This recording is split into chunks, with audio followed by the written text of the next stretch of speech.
I met a traveller from an antique land who said, Two vast and trunkless legs for stone stand in the desert. Near them, in the sand, half buried, a shattered visage lies, whose frown and wrinkled lip and sneer of cold command tell that the sculptor well those passions read which yet survive, stamped on these lifeless things. The hand that mocked them and the heart that fed.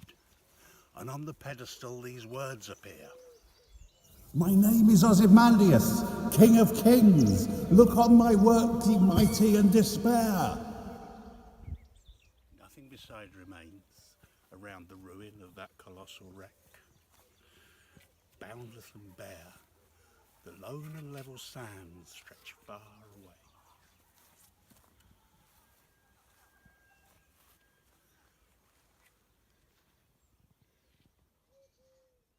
let's start by exploring the structure. Count the lines, you should come up with 14. Yeah, we've looked at 14 line poems before. You should remember several speeches in Romeo and Juliet take the form of 14 line poems and that these are called sonnets. The prologue's one. Two households both alike in dignity, in fair Verona where we lay our scene. That one. To be a sonnet, there are other criteria which it must conform to as well. Usually sonnets are in iambic pentameter, and usually they have a regular rhyme scheme. The rhyme scheme of the prologue is ABAB, CDCD, EFEF, GG.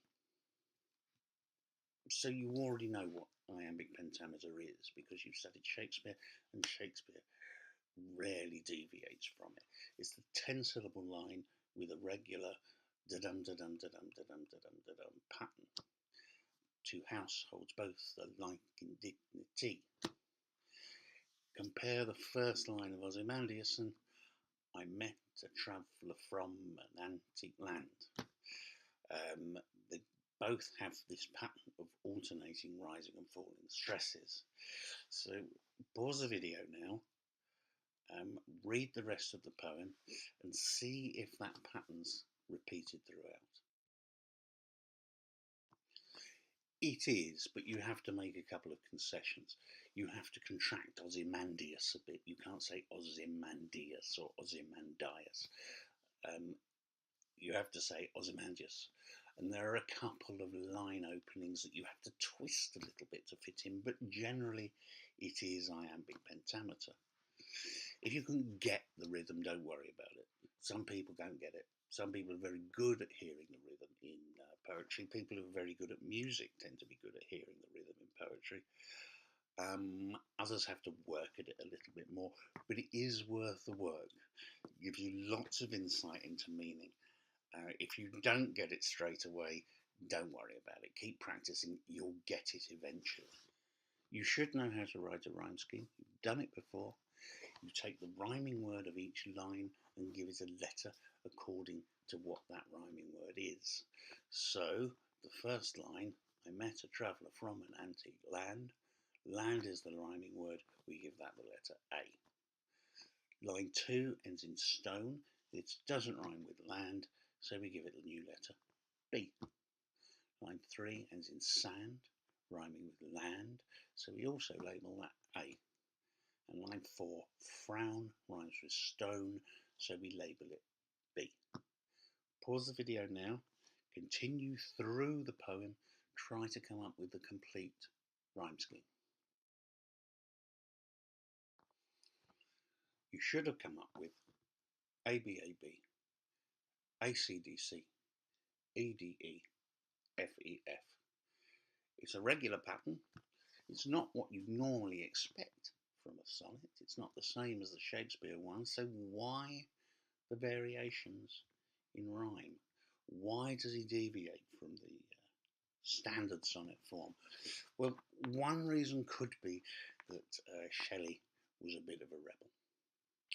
Percy Bysshe Shelley, born in 1792, well-to-do middle-class family. His father was a politician. He was thrown out of Oxford University for atheism.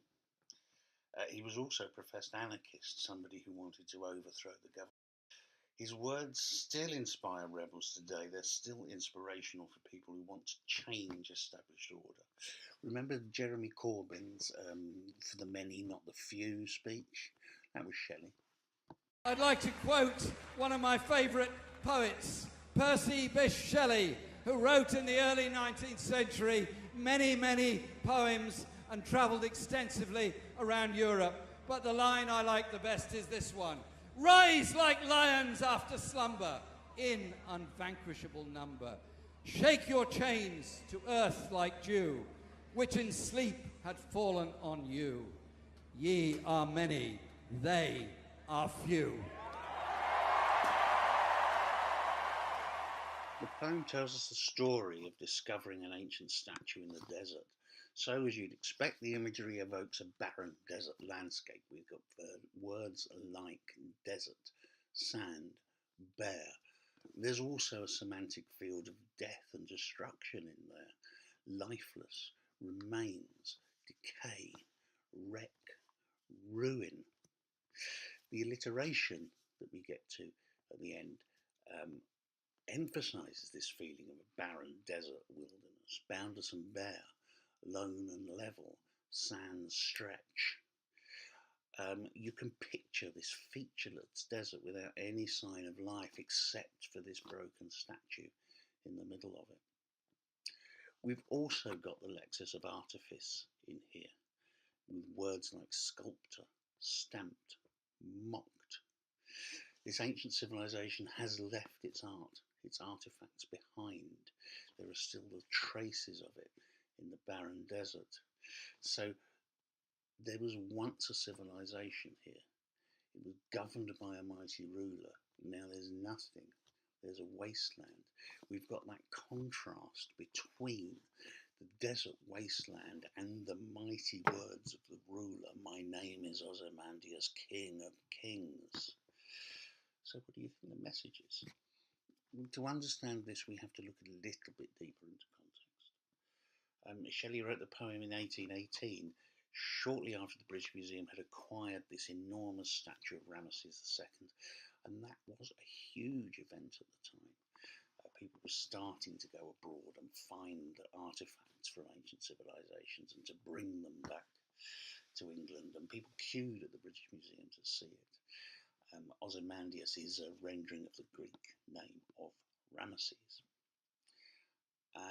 Britain also in 1818 had been at war for the past 15 years, and the whole of Europe had been at war with Napoleon, who was attempting to expand the French Empire.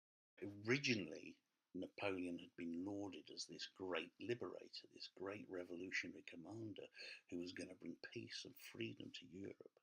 But that had all turned a bit sour as his lust for power and his greed had left millions dead.